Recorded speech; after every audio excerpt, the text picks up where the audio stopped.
Hello, BookTube, and welcome back to Summer of Sport 2024. Long may there be summers of sport. Long may we do this again. This is an event created by Mark at Book Time with Elvis, where we throw the spotlight for the whole of the summer on sports-related literature, fiction and nonfiction. Most of my summer of sport has revolved around fiction of the saucier kind. Most of it has been indie or self-published or small press fiction uh, in which the sport is a nominal backdrop to a gay romance. And once you get caught in that kind of algorithm, it's hard to get yourself out of it. You have to basically wrench yourself away by main force. And that's what I did last night. I was picking a book to read, a sports related book to read last night. I decided to reread something that I haven't read in 10 years. I read it when it first came out. Like everybody else in the critical world, I was blown away by it. I don't believe I ever wrote about it, but boy, oh boy, did I do a lot of recommending of it to critics who would otherwise not have come anywhere near a sports related book. Uh, and it's Barbarian Days by William Finnegan. And this is an account of surfing, of his life in surfing. The people, the ramshackle houses, the eras, the decades involved are all wonderfully evoked. The odd way that surfing forms a through line through all sorts of personal problems and upheavals and family tragedies and disappointments, uh, and the growth of the sport, the growth, peripherally around Finnegan's own experiences, the growth of the sport as a giant multimedia thing that it is today. Uh, a very strange sport. Surfing is a very strange sport among all the sports that we have today. It's one of the only ones, maybe dog racing, my dog sledding in the Iditarod might be another one. It's one of the only ones where you are putting yourself in an alien environment in order to do the sport. You cannot do it under controlled circumstances. You have to put yourself at the mercy of not only the ocean and jellyfish, but sharks. You have to go where the sharks are, when the sharks are there, in order to do this. Uh, because the big sets that surfers love to talk about, or the meditative quiet that surfers love to go on and on and on about during the few random moments of their life when they aren't stoned off their ass. Those quiet meditative moments, brah, tend to take place in the morning as the sun is coming up on the water, when sharks are coming in to hunt for food. That's exactly dawn and dusk are when sharks hunt for food in shallower water. And you look just like their prey when you do that. Which is why so many professional surfers over the decades have commented on the various big sport or surfing venues that have come to prominence, and ranked them on how sharky they are. Because we're not talking hornets here. If a juvenile great white shark, 8 feet long, decides that, I don't know, everything, all my instincts are telling me that this thing bobbing at the surface is not actually a seal. But I'm not old enough to know better. I'm not old enough to really make sense of all of my sensory input. So I'm going to zoom up there and take a bite. Sharks don't ask. They bite in order to see whether or not what something is. And if you are floating on your surfboard at 4 in the morning and you get a nice solid bite by an 8-foot great white shark, you're almost certainly going to die before you get to medical attention, especially if you're alone. And even if you get immediately to medical attention, your life as you knew it is over. And I don't know, some surfers during the 1 or 2 moments in their lives when they're not stoned off their ass would say, yeah, that'd be worth it. I don't think so. I don't think it would be. Get yourself $10,000 in debt for a hospital visit, another $6,000 in debt for a working prosthesis. Suddenly you need to worry about how you drive your car, or you obviously can't go upstairs anymore, or go for a run in the morning during the 1 or 2 moments in your life when you're not stoned off your ass. To me, it seems like it isn't a sufficient price to pay, and yet that's what you have to risk. I don't mean to go off on a tangent like that, because I should point out that sharks are a very minimal part of Barbarian Days. This is mainly about how weird and off-kilter and seemingly chaotic and uncontrolled your land life can be, and how oddly effectively that can be counterbalanced by your sea life. Reading this again last night, I was struck all over again. When I read this the first time, in 2015, The main element that I was concentrating on at the time in 2015, I was paying a lot of attention. I was doing a lot of research into the history of surfing, and especially the white appropriation of the history of surfing as white people started to take over Indonesia, parts of Indonesia, and all of Hawaii, where white people started to learn what Polynesians were doing, this gigantic board surfing that they were doing, and maybe start to make something more, I don't know, streamlined or professional or cutthroat or competitive about it. I was studying that. I was reading a whole bunch of books on the subject. I was watching the few movies out there that even purport to be documentaries. They end up being documentaries of stoner culture. But again, I'm not meaning to go off on a rant. But at the time that I read this originally, that's the aspect of it that I was thinking about. Was, what is this?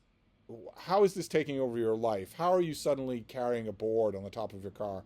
Or suddenly the circadian rhythm of your life is no longer your work day and when you have days off. It's instead the ocean and how good the sets are today, how good things look today, how good they're going to look tomorrow. Suddenly you're not looking at long-term storm predictions to see whether or not they will destroy your home, your beachfront home. Instead, you're looking to see whether or not they'll create really, really good waves. And you're looking elsewhere in the world. No longer in terms of ordinary sites or ordinary geography, but in terms of ocean breaks. And that's what I was paying attention to the most 10 years ago. Now I reread this and realized probably the element that blew away so many of my critical brethren 10 years ago, which is how incredible Finnegan is writing about the ocean and about bobbing on the ocean in the darkness before dawn, in the bright light of day when waves are 20 feet tall, at sunset, when once again the sun is going down, there are weird shadows and ripples everywhere in the water. You're waiting for a wave, but that shadow, that sandy shadow that you caught a glimpse of just a minute ago, was that a sandbar, or was that a shark that has come in to wonder what you are? Now, again, I'm off on my tangent, and we know now what we didn't know in 2015. We know from drone footage how often sharks are present with surfers when surfers don't know it. We now know that beyond a shadow of a doubt. Even 10 years ago, hell, 35 years ago, a veteran oceanographic researcher. Oh, are we going to get a change of venue? Oh, you don't care about what I'm saying. If the bean is going to hop over to her chair. There you go. Yay. What are you going to do over there, baby? Huh? Are you going to make your bed or lay down in your bed? Oh, God, you're going to make your bed. Oh, my God. Oh, goodness. Oh, my goodness. What are you doing over there? Everybody wants to know. Are you going to make a bed out of that, huh? She just learned this year that she can hop across that little divide and have another place where she can be that's still relatively close to me. It's going to be a godsend. Oh. It's going to be a godsend when her seat at the window is too cold. But anyway, what was I saying? It was probably about sharks. It was probably about sharks. Oh, right. An oceanographic researcher 35 years ago that I knew. If you read about the ocean, you may have read one or two of his books. He told me something that I've repeated to people infinitely since then, which is that if you've ever been in the ocean, you've been 10 feet away from a shark. You might think that's not true, but you're wrong. And I think he was probably exaggerating just a little, but boy, oh boy, it certainly looks like it's true when you look at drone footage of sharks. And I don't mean 8-foot juveniles. I mean big sharks. Very close to humans, swimmers, but especially surfers. When it's obvious that surfers don't know, you'd be amazed. Maybe you wouldn't be. If you're familiar with the ocean or standing height water, you might not be amazed at how close something can get to you if it's under the water when you don't see it. You don't know it's there. You would have to look at it from above to see it. Otherwise, the perspective and the reflection of the water is blurring your sight completely. So that if it wanted to, a 15-foot shark could get very close to you without you ever knowing it. They won't generally do that if they want to hunt you.